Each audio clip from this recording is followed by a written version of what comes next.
Happy holidays, everybody. Welcome to the channel. Wanted to quickly remind you that we've got UBT gear over on UnitedByTrucks.com. We've got hats like the patch hat I've got on. We've got tees, we got beanies, hoodies, ornaments, decals, pins. Go check it out at UnitedByTrucks.com. Now, let's get into the video. We're back. Last time you saw us, I know, Zach's here. Last time you saw us, we got the engine and trans out, got the cam in, got the heads torqued.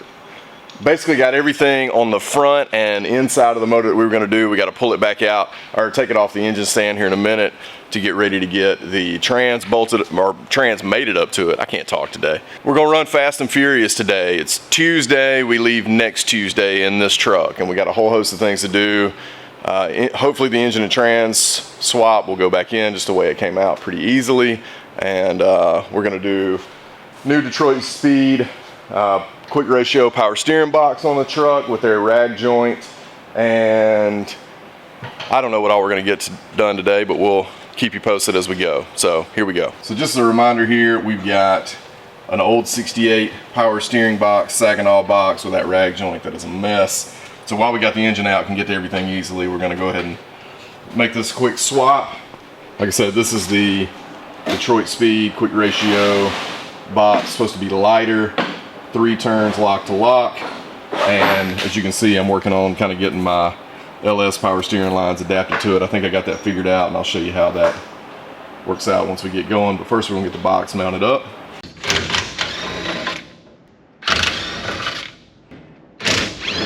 There it is. It didn't work, and I was like, oh no. This sucks. And use my yoke anyways. Yeah. Yeah, it's a dormant. And I looked at them the other day. I'm trying to remember the one that... Was it somebody, they had a little shop about this size. I was out running to get parts again, because that's just a never-ending thing, it seems. But DSC box on, and the rag joint. Zach got all that done while I was gone. Pitman arm hooked back up.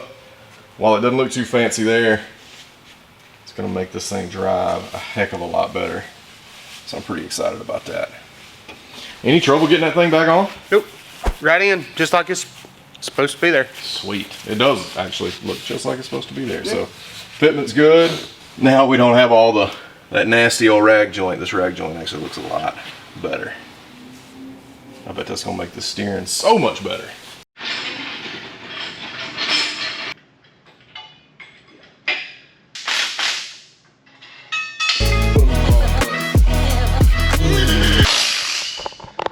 All right, so the one thing we got to do on the back of the engine, flex plate's got to come off, and we're going to do a new rear main seal.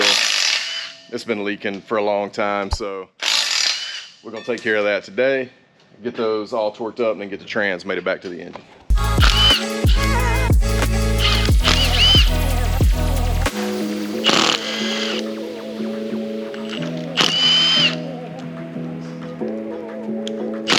You just went ahead and brought one. I was like, this is ridiculous. I've got a couple like this. I was like, yeah, I'll just grab that one. There we go. So we got the rear main cover off, getting it all cleaned up to replace. Cool thing is you can see the back of the UBT tick cam there, which is pretty impressive, at least to me. I'm stoked. So we'll finish getting this all together and then get it mated up to the trans. Like I said, Circle D provides us some new hardware to help us do that. I've got to replace the tail shaft seal in the sucker's on there, isn't it? I was wiping the oil off the gasket like we didn't have to replace it. I know, for real. Thought that was all gonna pull in one. Me too. One sure did. That might keep our gasket.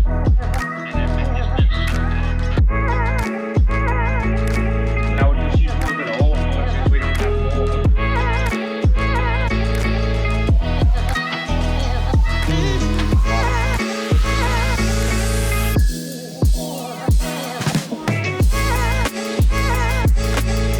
Back it down and you think you got it about.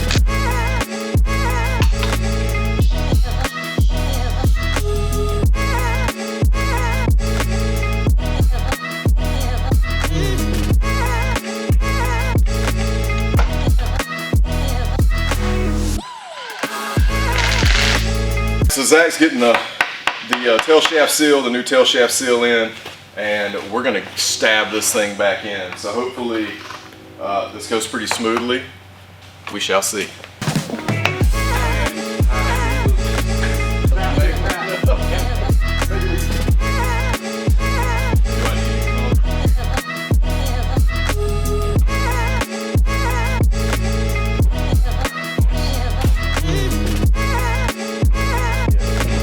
This truck has Dirty Dingo sliders on it, so we left the plates on the motor, and we've got the mount that actually mounts to the motor stand. The engine stand's on the side of the frame. Got this little plate, so we're going to go ahead and mount these back on the. We're going to drop a few things. Then we're going to go ahead and mount these to the engine, so we've only got this bolt to deal with on the bottom side instead of 3 bolts on the top side.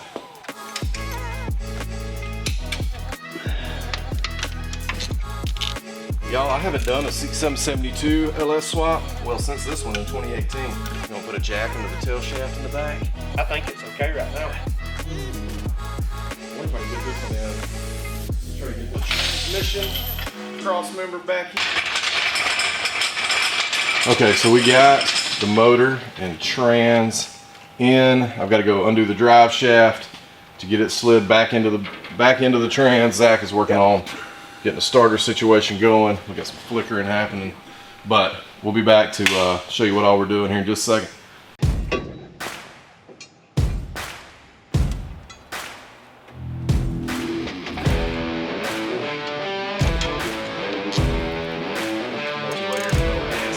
So in preparation of getting the Dakota Digitals in, Zach already went and put the oil pressure sensor in the back of the, let's say it has to be in the back of the block. Yep. And then what you got going here? This is the coolant temp sending unit for the Dakota gauge setup. Word of advice, learned this hard way. These little adapters screw in the head for your temp sensors.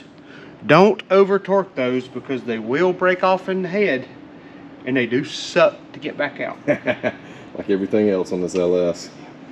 So we've got there's the oil pressure sensor right there. Like I said, he's going to put that in the head. We're starting to get all the sensors back in. We got the manifolds on. I'm about to crawl under and hook the exhaust up, get that drive shaft out, and we're rocking and rolling, aren't we, Zach? Let's go. Steam vent crossover gasket.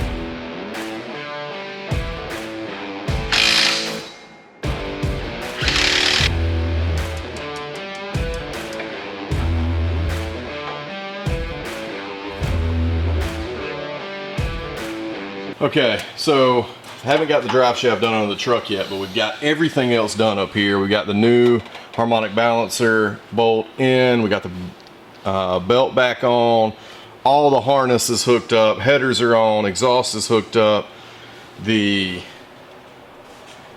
shift linkage hooked up.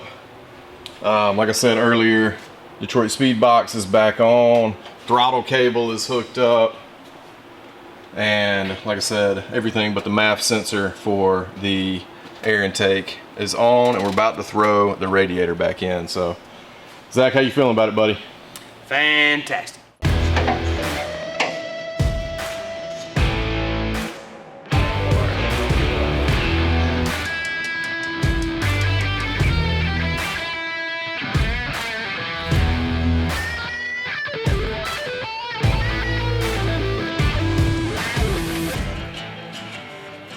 Alright guys, time to touch this one off. Check for leaks. Make sure it's not in gear.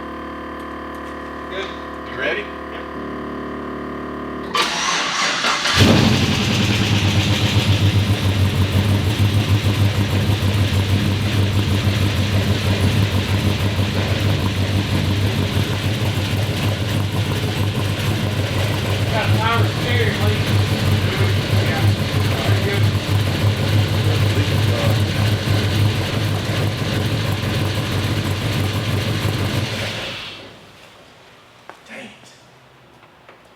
So the one thing we got is a power steering leak. I'm gonna have to do something about this line. This is all AN and kind of janky, but it's seemingly working.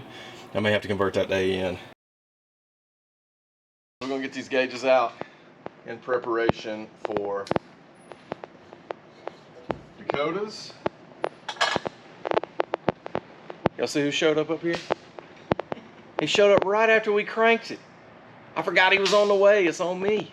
It's all right. On me. I cranked it up for him though.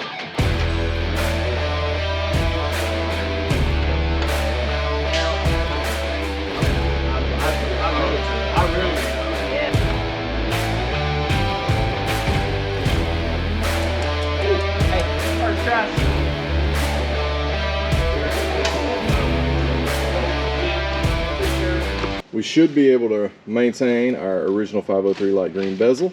We are. This is the VHX brain for the gauges. We got this little mount from React where we can mount the brain for it and the BIM module, which is an OBD2 BIM module that is in some box somewhere. BIM module's in here.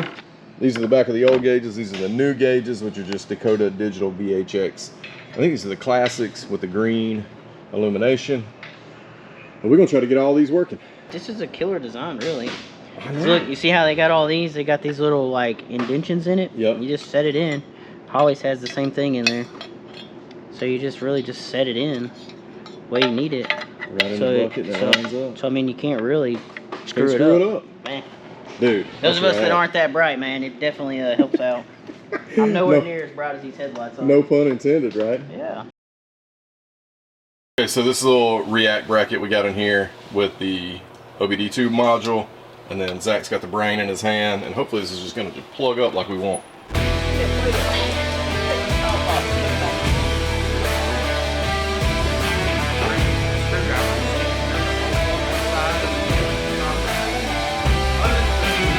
So we got this new Trick Manufacturing latch. So the guys who make the Altman Easy latches, they sent us over this latch. You can put UBT right there.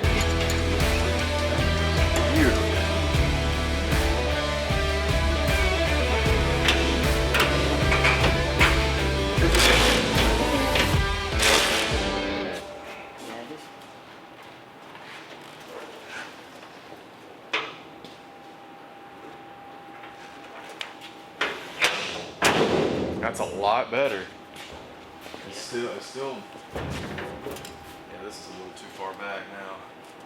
It's pretty cool how it follows the line. I mean, these trucks always come to a point in the grill and the piece matches it. You know, it lines up really good. This bend in it matches up nicely. I kicked the camera on. Oh well. It sure does look nice though. Then you still got your latch in the factory spot, so you don't have to worry about it. It should be right there. It's actually in a little bit better spot. Yeah. It's normally like over here. That's Probably. a nice little spot right Yeah, I think that it's cool too. Look, they moved it a little. The grill hides it a little bit more. Really love how that looks up top there. But we realize I got a bad hinge here. This bag has a little bit of a slow leak, and so if it leaks down over time, that tire ends up pushing up on that hinge, and it has basically bowed that out and just basically bent the hinge and morphed it. Spring just fell out. You can see this side looks a little better. So we're gonna get another hinge to put on this side and then keep moving. TTR, thanks for the help, dude. Hey man, that's what I'm here for. That's awesome. All the engine and drivetrain is tied up. Like I said, it goes to Alex's to be tuned on Friday. I do have a power steering leak on the pressure side, so I'm gonna have to convert that to 6AN. We've got gauges, Dakota Digital VHX gauges that need calibration but work. So I got to tidy up some wiring under there, and then Ron got the Holley Retro Brights in. We'll show you a little bit more about those later, but they work and look awesome. All right, that's gonna do it for tonight. This is Tuesday, we leave in a week. Got a couple things left to do. I did discover I've got a rear diff leak, so I'll have to fix that before we go. But power steering, rear diff, tidy up some stuff. The RS restoration bump stops, which should take me a minute to figure out since we're trying to make that work with aftermarket control arms, but we're getting there. Y'all hang tuned. We'll either see you tomorrow or in the next one. Probably tomorrow.